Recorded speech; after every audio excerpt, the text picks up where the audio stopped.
khawatir gitu rezeki itu akan dijamin oleh Allah gitu. Jadi oke, seperti itu.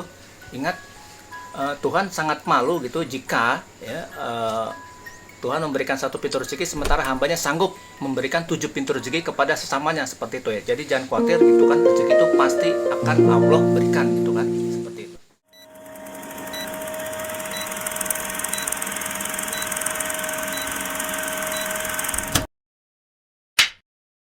Assalamualaikum warahmatullahi wabarakatuh. Sahabat muslim dimanapun anda berada gitu kan, marilah kita panjatkan puji dan syukur kehadirat Allah Subhanahu Wa Taala, karena sampai detik ini Allah masih melimpahkan nikmat-nikmatnya berupa nikmat iman, nikmat Islam, nikmat sehat jasmani dan rohani gitu, dan nikmat-nikmat lainnya yang kita pasti nggak akan bisa ngitung gitu kan.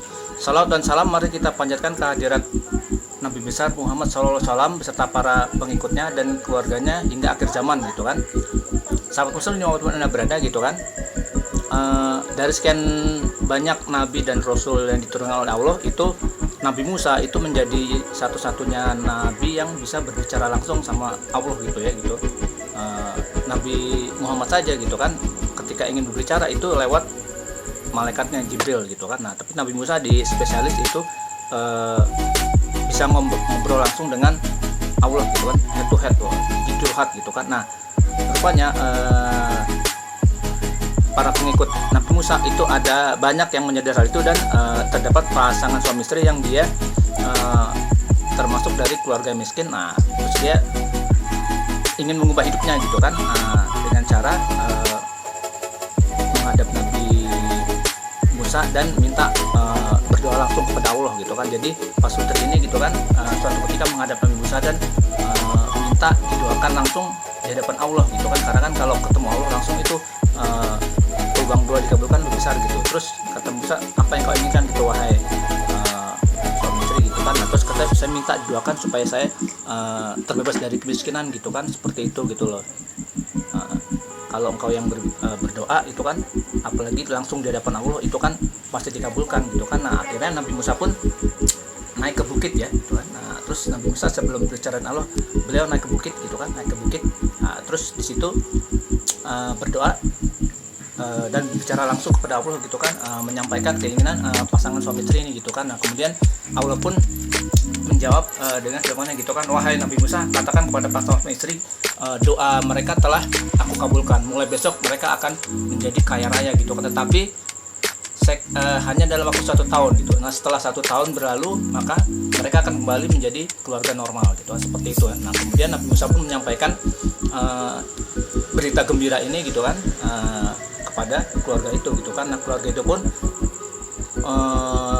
gembira juga, walaupun hanya diberi 1 tahun, tapi mereka bersyukur gitu kan, karena diberi kesempatan untuk terbebas dari kemiskinan gitu kan. Nah, kemudian setelah sampai di rumah gitu kan, mereka berunding gitu kan, berunding gitu kan. Ini kita dikasih waktu cuma 1 tahun gitu kan, saya usul gitu, waktu 1 tahun ini kita manfaatkan sebaik-baiknya gitu kan, dengan cara berbagi gitu kan. Bagaimana wahai suamiku gitu kan. Nah, suami istri ini pun akhirnya sepakat gitu kan. Nah, dan ketika mereka berbicara itu, mereka masih dalam kondisi seperti biasa ya, masih dalam kekurangan harta. Nah, besoknya gitu kan, lewat caranya sendiri gitu kan, mereka singkat cerita itu sudah bisa menjadi keluarga yang kaya raya gitu. Jadi setiap hari ada saja rezeki yang datang sampai mereka tidak bisa menanggungnya gitu kan. Nah, jadi misalnya udah inilah mencapai kebebasan finansial gitu kan. Nah, terus sesuai dengan kesepakatan mereka, akhirnya mereka dengan harta yang mereka miliki, mereka membangun rumah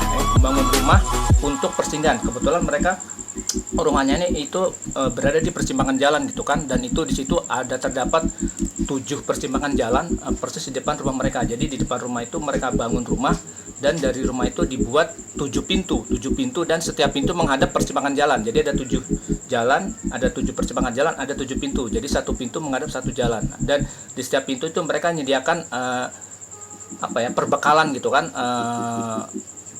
apa saja makanan minuman gitu kan, logistik untuk para musafir yang datang gitu kan. Jadi setiap musafir yang datang itu mereka jamu seperti itu, dan tidak pernah bosan-bosan gitu, seperti itu ya. Dan ini berlangsung terus menerus sampai 1 tahun lewat gitu kan. Jadi karena saking sibuknya mereka menjamu para musafir ini, tak terasa 1 tahun telah lewat gitu kan. dan mereka telah lupa gitu kan bahwa ini 1 tahun waktu dijanjikan, mereka pokoknya terus begituan, nggak berpikir wah ini terakhir gitu kan. Nah terus Nabi Musa ternyata juga memperhatikan hal itu gitu kan, hitungannya Nabi Musa ini sudah 1 tahun gitu, terus tanda-tanda bahwa mereka akan kembali seperti biasa tidak ada gitu kan, malah tambah hari itu mereka makin sibuk dan rezekinya tambah berlimpah gitu kan.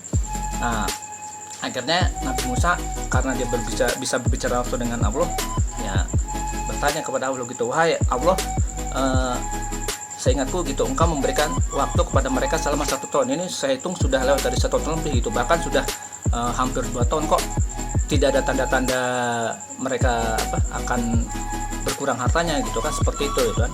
Nah kemudian Allah SWT berfirman gitu, wahai Nabi Musa gitu kan, mereka aku beri 1 pintu gitu kan, pintu rezeki maksudnya. Nah kemudian mereka membukakan 7 pintu gitu kan untuk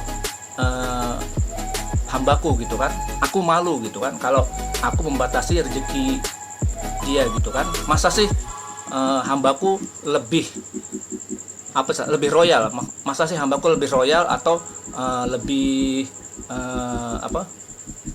lebih mudah memberikan rezeki ketimbang aku gitu kan. Jadi aku malu kalau aku membatasi rezeki kepada hambaku yang mereka royal gitu kan. Jadi rupanya Allah malu gitu kalau dia membatasi rezeki Pak Sutri ini yang hanya 1 tahun gitu kan. Berarti kan kesannya jadi Tuhan kok jadi pelit gitu kan. Akhirnya atas pertimbangan itu akhirnya Tuhan memperpanjang gitu kan rezeki yang Allah berikan kepada Pak Sutri ini gitu kan, lebih dari 1 tahun. Jadi itu sebabnya setelah lewat 1 tahun lebih mereka malah jadi makin kaya raya gitu kan, seperti itu gitu. Wah mendengar firman Allah seperti itu akhirnya gitu kan, maha suci engkau ya Allah dan maha suci urusanmu dan maha tinggi urusanmu gitu kan, seperti itu gitu kan, sebagai bentuk pengagungan kepada Allah Subhanahu wa taala, seperti itu kan. Nah dari cerita ini gitu kan bisa kita ambil kesimpulan bahwa kalau kita bersedekah itu nggak ada sejarahnya orang gara-gara sedekah jadi miskin atau jadi bangkrut gitu. Yang ada kalau kita rajin bersedekah itu malah sama Allah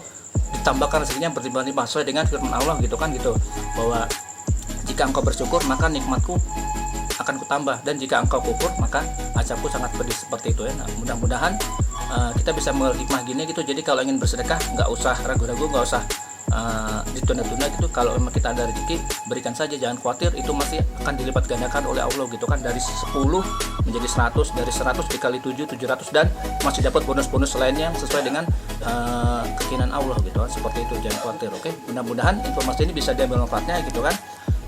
Jika menurut sahabat muslim ini bermanfaat silahkan di like, kemudian yang belum gabung silahkan tekan tombol subscribe dan tekan tombol loncengnya supaya kalau ada informasi yang bermanfaat itu dan berkualitas itu sahabat muslim bisa mendapat lebih dulu daripada yang lainnya gitu kan. Sampai jumpa pada episode lainnya yang lebih berkualitas, yang lebih bermanfaat gitu kan. Bila taufiq wal hidayah. Wassalamualaikum warahmatullahi wabarakatuh.